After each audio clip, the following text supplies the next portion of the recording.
28 तारखेला राखी पौर्णिमा आहे, परंतु आमच्या सगळ्या राष्ट्रवादी परिवारातील महिलांचे बंधू अजितदादा या राखी पौर्णिमेला नाही आहेत हे वास्तव स्वीकारून खरं तर आम्ही सगळेजण कामाला लागलेलो आहोत. 28 तारखेला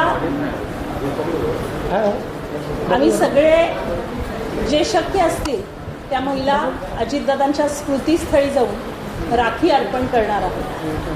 कारण खऱ्या अर्थानं आमच्या महाराष्ट्रातील सर्वसामान्य महिलेच्या पाठीशी खंबीरपणे एक बंधुतुल्य नेतृत्व म्हणून अजितदादांकडे आम्ही सगळेजण बघायचो. अजितदादांनीही त्याच पद्धतीनं आमच्या महिला भगिनींना आणि सहकाऱ्यांना पाठिंबा दिला आणि खंबीर साथ दिली.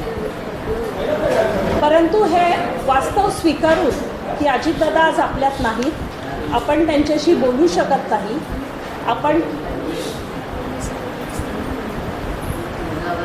आपण त्यांच्याशी बोलू शकत नाही, आपण त्यांना गाऱ्हाणे सांगू शकत नाही, या भावनेतनं आज माझ्या महाराष्ट्रातल्या मुंबईतल्या सगळ्या महिला भगिनी इथं आलेल्या आहेत. खरं तर दादा नाही आहेत हे वास्तव स्वीकारायला आम्हाला खूप जड जातं आणि शुक्रवारी होणारा राखी पौर्णिमेचा सण खरं तर आमच्यासाठी दरवर्षी खूप उत्साहाचा सण होता. पण आमचे सर्वांचे दादा, लाडक्या बहिणींचे दादा आता नाही आहेत आणि हीच भावना मनाशी घेऊन आज आम्ही वास्तव स्वीकारून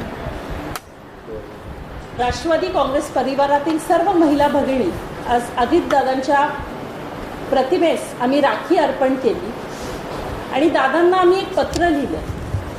त्या पत्रातून आम्ही अजितदादांविषयीच्या आमच्या भावना व्यक्त केलेल्या आहेत आणि त्याचबरोबर आमच्या राष्ट्रवादी परिवारातील सर्वच ज्येष्ठ मंत्री असतील, आमदार असतील, जिल्हाध्यक्ष असतील आणि आमच्या राष्ट्रवादी काँग्रेस पक्षाचे सर्वच कार्यकर्ते असतील यांनासुद्धा आम्ही या निमित्तानं एक राखी आणि पत्र देतोय आणि त्या पत्रामध्ये आमच्या सगळ्या भगिनी त्यांचा भाव व्यक्त करतायत की आता दादा नाही आहेत, दादांची जागा तर कोणी घेऊच शकत नाही, पण ही जागा कोणी घेऊ शकत नाही हे जरी वस्तुस्थिती असली तरी राष्ट्रवादी काँग्रेस पक्षातील सर्व ज्येष्ठ नेते आज आम्ही आमच्या सर्वांचे ज्येष्ठ मार्गदर्शक आणि नेते भुजबळ साहेबांना राखी बांधली, बनसोडे साहेबांना राखी बांधली, गर्जे साहेबांना बांधली, इलियास नायकवडी साहेबांना बांधली, आमचे युवक अध्यक्ष असतील किंवा विद्यार्थी अध्यक्ष असतील, आमचे सांस्कृतिकचे अध्यक्ष असतील, हे या वेळेस उपस्थित होते.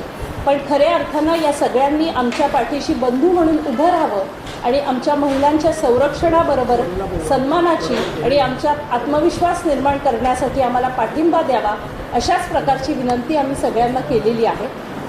आणि हे करत असताना मी आज राष्ट्रवादी काँग्रेस पक्षाची प्रदेशाध्यक्ष म्हणून खऱ्या अर्थानं लाडक्या बहिणींचे लाडके दादा 28 तारखेला राखी पौर्णिमा तर आहेच, परंतु अजितदादा जाऊन त्या दिवशी 7 महिने पूर्ण होत आहेत. माझ्या सगळ्या महिला भगिनींना विनंती आहे की आपला पाठीराखा भाऊ अजितदादांच्या प्रतिमेस पहिली राखी अर्पण करा आणि आपल्या भावांना अर्पण करा. हीच विनंती या कार्यक्रमानिमित्त आपल्या सगळ्यांना करते.